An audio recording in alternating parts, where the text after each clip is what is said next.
Two variables are directly proportional if they both increase at the same rate. When one of the variables equals 0, the other must equal 0 as well. And as we'll see when we come to graphing, that means that it must go through the origin.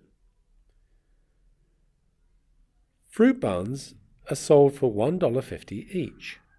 Complete the table below showing the price for buying multiple buns. Well, if we don't buy any, it doesn't cost us anything. If we buy one, we know it's going to cost us $1.50.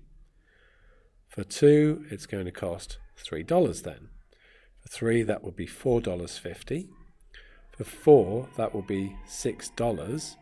For five, $7.50. And for six, $9. So we want to complete the graph below. So as we said, it went through the origin, and then we've got 1. When we buy it, this is the number of buns here, and this is the price up here. So for 1, it's $1.50. And for 2, that costs $3. And for 3, that's $4.50. For 4, that's $6. For 5, that's $7.50. And for 6, that's $9. And that's obviously a straight line. I'm going to try and use the straight line tool if I can. So, I don't know what colour this is set in at the moment. Okay, it's a green, so at least it matches. And I actually missed the $9 mark there, so I'll go and correct that point in a second. We need to get this one to the origin. And I made a mistake with that point, which you may have spotted, but that's okay, I can correct it now. And we should put an arrow on this end because obviously we could buy more buns. And finally, is this direct proportion? Explain your answer. Well, the answer is yes, because, and I'm not going to write all this out, but it follows what was said up here. They both increase at the same rate,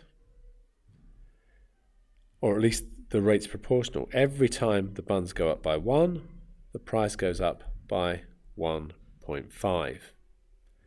And that's the same all the way along. So we can tell because we get a straight line graph that goes through the origin, and those two things are important. It must produce a straight line, and it must go through the origin.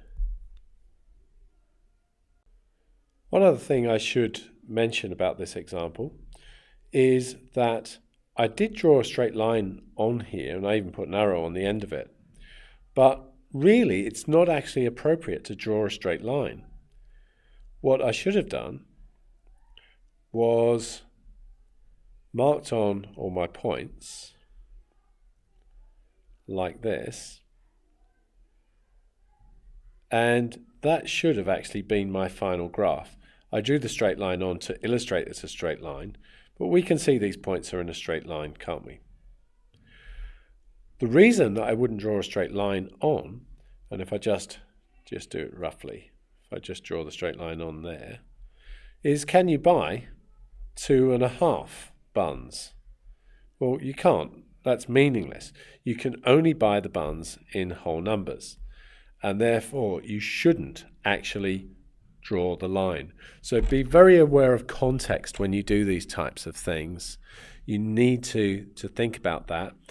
Is it appropriate to draw a straight line through the points or not? Okay, moving on. Find the rule connecting the price of buns and the number of buns bought. Well, we've seen that every time we get one extra bun, it costs us $1.50 more. So the price is just going to be 1.5 multiplied by the number of buns bought. They didn't give us a letter for that, they did for P, but B. So B is the number of buns. Does that make sense? Well, if we don't buy any, B is 0, 1.5 times 0 is 0. That makes sense. If B is 2, 1.5 times 2 is 3, and we know from above that that was $3.